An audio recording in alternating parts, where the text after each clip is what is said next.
There is some surprise that you might not have seen unless you paid attention to the US Open this year, and this was all over. They're talking about the research about longevity and tennis. They did a really good job of promoting the fact that you get stronger bones and stress reduction and cardiovascular fitness and weight loss and new relationships and communities. Tremendous amount of information that's gone through. But we don't just rely on organizations like that. We all do artificial intelligence. So this is, of course, Google Gemini. Does tennis really help people? And they talk about a lot of the improvements in heart health and in athleticism and all of the requirements that make us a stronger person if we play tennis. So how many tennis players do we have here?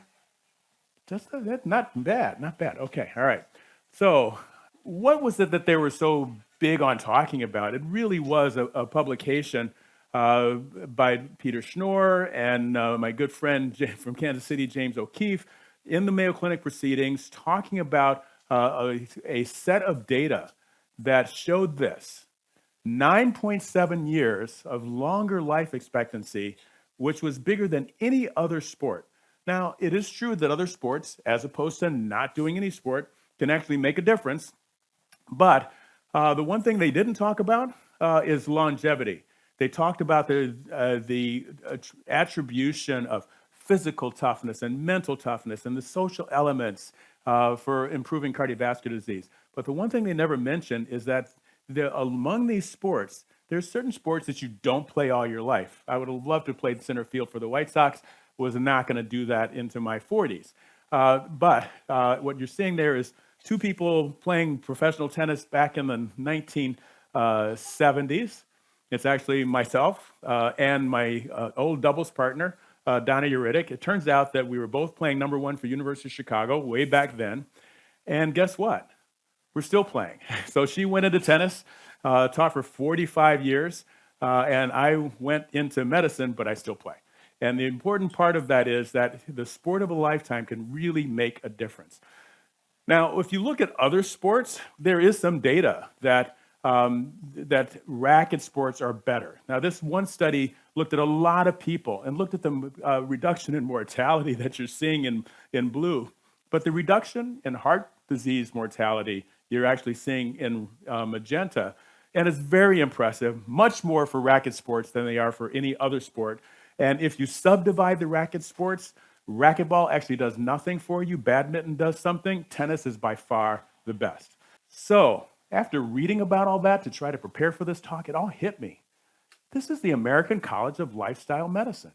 If you haven't seen these 6 pillars, something that you hopefully have heard a lot about today, which is diet, sleeping, making sure that you have good social structure. And if I put that together, what you see is that tennis is all about physical fitness. It's all about making better dietary choices, lower amounts of substance abuse, better sleep, social engagement, and stress management. If we look at that data one at a time, what is the data that we actually make things better? Well, athleticism. I actually wasn't aware of this, but when you start looking at it, you find out. I know that after playing an hour and a half, 3 sets of tennis, you're pretty fatigued, and you just want to sit and curl up in a ball. But fact of the matter is, after that hour and a half, I've run over 5 miles, and so many of them are short stops and sprints that we probably should be wearing track shoes instead of tennis shoes. But let's skip to social engagement. This is a sport that, first of all, it's international. You see a lot of people playing, traveling around, playing everywhere. There's a lot of networking and a lot of interaction socially, and a lot of team support that people around you trying to help you play better when you're playing at the elite levels of tennis. And you have your doubles partner at least some of the times when you're playing them. And this is a very close, tight relationship that can last sometimes up to 50 years. The one thing that people don't focus on, though, is that there's a lot of family. That's my son, Kurt Williams, who was a USTA national titleist a couple times in doubles, and that's my granddaughter, who will be a great player. The fact of the matter is, it's a family sport, and you get to do things together. Now, how about lower substance abuse? Now, you don't see a whole lot of tennis players doing substances. Why? You have to have your mind, you have to have your body. You can't afford to go out on the court high and expect to be able to perform, to be able to see the ball, the hand-eye coordination.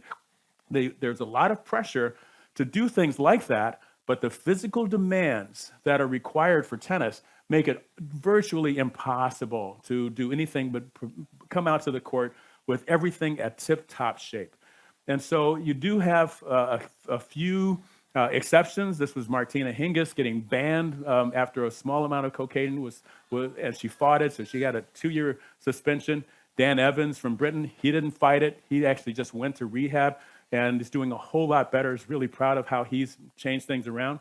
The one that we're all surprised at is that anybody who saw tennis in the 80s and 90s saw Andre Agassi, and was best ball striker in the history of the game.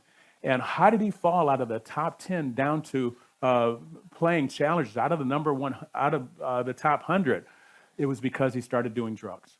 There is no room in this sport. And everyone who has ever tried to do them, which I only know a handful of people, they didn't do very well. And so the fact of the matter is, tennis can put you away from the drugs, just like it helps you sleep. You've heard a lot about sleep. Hopefully, you've heard the fact that the American Heart Association, at the beginning of last year, changed Life Simple 7 to Life's Essential 8 to make sure that everybody knew that sleep improvement and sleep quality really led to longer life expectancy. That's Nick Kyrgios. Yes, he was notable for partying all the time and not sleeping. Never got to see the most of what Nick could actually do on a tennis court, but he did fall asleep, as it turns out. So tennis players actually sleep better than the general population because of all that physical exertion, the intense training. You are ready to sleep when you're done. The focus on recovery, knowing that if you don't sleep, you're not going to play well the very next day. You need the sleep to have your blood, your brain recover, the glymphatic system that improves your brain. You really need that in order to avoid the mental fatigue. And you know pretty much from going out and just practicing, if you're short on sleep, you're not going to hit the ball very well. How about stress management? So this is an area where tennis players are supposed to be totally in control all the time. You develop skills and strategies to try to manage stress effectively. You're supposed to be as mentally tough as you possibly could be. You focus on the present, okay? Thick skin, short memory, okay? Let go of the past immediately before you play the next point, okay? And you get resilience through all of that adversity of playing and having all that pressure on you. As it turns out, tennis is a good one for stress management, with a few notable exceptions that end up in videos. The physical activity is a good stress reliever. The coping mechanisms that you develop and support systems to help you with stress when you're interacting with other people. And you develop really a lot more confidence and with experience of playing tennis. Last but not least, I want to talk about better dietary habits. There are articles talking about athleticism, particularly tennis, about what do you do. And a lot of it falls into what Martina Navratilova sort of popularized: carb loading, some protein, some fat. But the fact of the matter is that people tend to stay away from junk food. But the fact is, we need to know more in this area about food and performance. What we've learned is a lot from the best player who ever lived, Novak Djokovic, who wasn't the best player. He had repeated episodes of not being able to finish matches until he changed his diet. A Serbian nutritionist convinced him to go completely plant-based. He found that eating meat slowed him down mentally, physically, poor recovery, and a lot of allergies. Ultimately, he became a multiple Grand Slam champion by going on a whole food, plant-based diet. Even more important is the avoidance of not just injuries and recovery, but illness. So most people will recognize that. Venus Williams, who won't recognize my two twin granddaughters, the culinary specialist and the Thomas Jefferson Medical School student now. Yeah, they're a little older now. Okay. But the fact of the matter is, Venus Williams had to come off the tour in 2011 because she developed Sjogren's syndrome. Sjogren's syndrome is a very rare autoimmune disease. Everything's drying, joints are hurting. Taking steroids really didn't fit with her training or anything. And someone said, whole food, plant-based diet. It dropped her inflammation, it dropped the immune responses, and she did extremely well. Well, I'm just showing you in my last 10 seconds that you have Sjogren's syndrome listed there, one of 53 articles that I could find where there is a disease that can be better if people would do a whole food, plant-based diet. So my last conclusion is this. Tennis is essentially a microcosm of life. If you can excel at this sport, you will excel at life, and they both require the development of a very specific set of skills. You have to have fast decision-making. You have to deal with mistake management and instantaneous corrections. You have to be introspective, accountable, and become self-reliant. You have to focus on family, friends, fitness, and future. And this is a sport that promotes the 6 pillars of lifestyle medicine. So, my last, we used to say, tennis anyone. It really should be tennis everyone.